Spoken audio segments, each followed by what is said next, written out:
नमस्कार दोस्तों, stock market की बात करते हैं, शेयर बाजार की बात करेंगे। India bulls housing finance limited की बात करेंगे दोस्तों। 197 में स्टॉक प्राइस है। पिछले एक महीने का रिटर्न है 18% का। पिछले 6 महीने का जो रिटर्न है 82% का है। एक साल का जो रिटर्न है 46% का है। एक ज़बरदस्त तेज़ी देखने को मिल रही है पिछले एक महीना, 3 महीना, 6 महीना और एक साल में ज़बरदस्त रिटर्न दिया है निवेशकों को India bulls housing finance limited ने। 197 में स्टॉक प्राइस है। साल का जो हाई है 52 जो हाई है 207 रुपये 70 पैसा, लो है 91 रुपये 80 पैसा। तो 91 रुपये से बढ़कर 207 रुपये 70 पैसे तक स्टॉक पहुंचा है। और कंपनी ने डिविडेंड का अनाउंसमेंट किया था। तो डिविडेंड की जानकारी लेते हैं, रिकॉर्ड डेट, एक्स डेट और कब तक पेमेंट हो जाएगा उसकी बात करते हैं। तो आपके पास शेयर है तो डिविडेंड से भी कमाई होने वाली है। स्टॉक प्राइस ऊपर की तरफ ही कारोबार कर रहा है। शेयर प्राइस के अनुसार भी बात करेंगे और कुछ महत्वपूर्ण पॉइंट्स की बात करेंगे। तो India bulls housing finance limited के बारे में जानकारी लेते हैं, डिस्कस करते हैं, चर्चा करते हैं इस वीडियो में दोस्तों। सबसे पहले डिविडेंड की बात कर लेते हैं दोस्तों। देखिए, कंपनी ने फाइनल डिविडेंड का अनाउंसमेंट किया था ₹1.25 पर इक्विटी शेयर के हिसाब से। और इसके लिए जैसे कि रिकॉर्ड डेट, एक्स डेट होती है, वो रिकॉर्ड डेट है 18 सितंबर 2023। 18 सितंबर 2023 सोमवार है, मंडे है। तो इस दिन तक डीमैट में हमारे शेयर्स होने चाहिए। एक्स डेट भी 18 सितंबर 2023 होगी दोस्तों। डिविडेंड का जो पेमेंट होगा, जो अपडेट है, 25 सितंबर 2023 को एनुअल जनरल मीटिंग होगी, एजीएम होगा। एजीएम के 30 दिन के अंदर डिविडेंड का पेमेंट होगा। रिकॉर्ड डेट, एक्स डेट जो होगी 18 सितंबर 2023, इसी डेट के अनुसार एलिजिबल होंगे शेयर होल्डर्स दोस्तों। तो ये डिविडेंड का अपडेट है। ₹1.25 पर इक्विटी शेयर के हिसाब से डिविडेंड मिलने वाला है। रिकॉर्ड डेट 18 सितंबर 2023, पेमेंट 25 सितंबर के बाद होगा, एजीएम के बाद होगा। अब दोस्तों फाइनेंशियल नंबर की बात करते हैं, रेवेन्यू की बात करते हैं। तो 30/6/2023 के क्वार्टर में जो रेवेन्यू था 1818 करोड़ का था। 1692 करोड़ का इससे पहले क्वार्टर में था। एक साल पहले 1980 करोड़ का था। तो कंपनी का जो टोटल इनकम रहा था लास्ट क्वार्टर में, उसको चेक कर लेते हैं, 1915 करोड़ का था दोस्तों। और एक साल पहले 2077 करोड़ का था और Q4 में 2077 करोड़ का था। तो अब की बार टोटल इनकम थोड़ा बहुत कम था। ये 2000 करोड़ तक का टोटल इनकम रहता है कंपनी का। 1915 करोड़ का टोटल इनकम था। प्रॉफिट की बात करते हैं तो कंपनी का जो प्रॉफिट था अब की बार, देखिए, profit for the period 294 crore का था दोस्तों। और 262 करोड़ का इससे पहले क्वार्टर में था और 286 करोड़ का एक साल पहले था।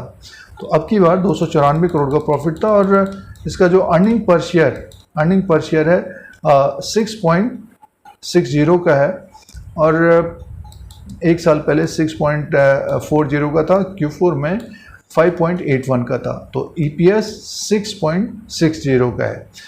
प्रॉफिटेबल कंपनी है। कंपनी का जो रेवेन्यू है लगभग 1800 करोड़ 2000 करोड़ तक का है। और लास्ट क्वार्टर में प्रॉफिट आया था कंपनी को 294 करोड़ का। तो ये फाइनेंशियल नंबर थे। फंडामेंटल्स की बात करते हैं तो प्रॉफिटेबल कंपनी है। रेवेन्यू 1800 करोड़ 2000 करोड़ तक का है क्वार्टरली। मार्केट कैप 9295 करोड़ का है। फेस वैल्यू ₹2 का है। बुक वैल्यू पर शेयर 368 का है। EPS 24 का है और ROE है 10.33% का है दोस्तों। इसका जो बुक वैल्यू है 368 का है दोस्तों और स्टॉक प्राइस 197 में है।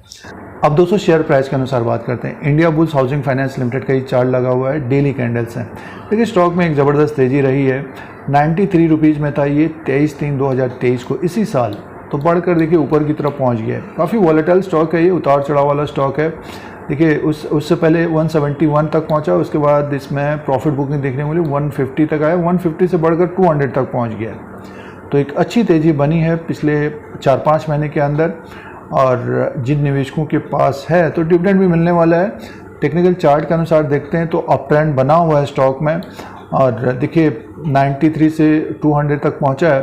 तो ऊपर का जो रेजिस्टेंस होगा, जैसे कि 207 रुपया 70 पैसा इसने हाई बनाया, उसको क्रॉस करता है तो नेक्स्ट जो लेवल होगा 221 का होगा दोस्तों। 221 रुपया 30 पैसा, 221 रुपया 50 पैसे के ऊपर ही क्लोजिंग देता है। तो ये जो प्राइस था इसका 14/1/2022 को था। भारी गिरावट देखने को मिली स्टॉक में। देखिए काफ़ी नीचे की तरफ ये आया है, तो 221 रुपये के ऊपर ये क्लोजिंग देता है। तो नेक्स्ट इसमें जो हर्डल रहेगा 225 का रहेगा, और 230 के ऊपर ये क्लोजिंग देता है, 230 240 के ऊपर क्लोजिंग देगा तो एक तेज़ी इसमें बन सकती है। लगभग 270 से 280 तक जाता हुआ दिखाई दे सकता है दोस्तों। 276 रुपया 80 पैसा 280 तक जाता हुआ दिखाई दे सकता है। और ये जो प्राइस था 276 का, ये था 15/12/2021 को, 15/12/2021 को। तो यहाँ से गिरा है स्टॉक।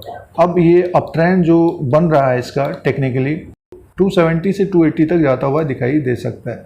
तो एक अच्छी तेज़ी बन सकती है इसमें, लेकिन ये है कि बीच बीच में प्रॉफिट बुकिंग आती रहेगी दोस्तों। जैसे कि अभी 200 के आसपास है, जो सपोर्ट रहेगा इसका नीचे का 187 रुपया 40 पैसे का रहेगा। 187 रुपये 40 पैसे के नीचे स्टॉक आता है तो 170 के आसपास। जब तक ये 170 के ऊपर है इसमें तेज़ी बनी रहेगी। और जिन्होंने 3-4 साल पहले ख़रीदा है तो वेट कर रहे होंगे कब उनका प्राइस आएगा। तो फिलहाल तो देखिए जो सिचुएशन बनी है, एक तेज़ी बनी है इंडियाबुल्स हाउसिंग फाइनेंस लिमिटेड में, और डिविडेंड भी दिया गया है। तो जिनके पास है डिविडेंड भी लेना चाहिए जब स्टॉक ऊपर की तरफ, तब डिसीजन लेना चाहिए कि करना क्या है हमको। और जिन्होंने ख़रीदा है, पोर्टफोलियो में रखा है, तो स्टॉक में एक तेज़ी बनी है दोस्तों। और जब स्टॉक बढ़ता है तो फिर अनलिमिटेड उसमें एक तेज़ी रह सकती है। इंडियाबुल हाउसिंग फाइनेंस लिमिटेड का जो स्टॉक है उसी तरह का भी दिख रहा है, 170 के ऊपर जब तक है दोस्तों। और काफ़ी उतार चढ़ाव वाला स्टॉक है, काफ़ी वॉलेटाइल स्टॉक है ये। जो इसमें गिरावट देखने को मिली थी उसका जो कारण था, मैनेजमेंट में काफ़ी बदलाव रहे थे और काफ़ी खबरें थी, बैंक को एक्वायर कर रहे थे ये।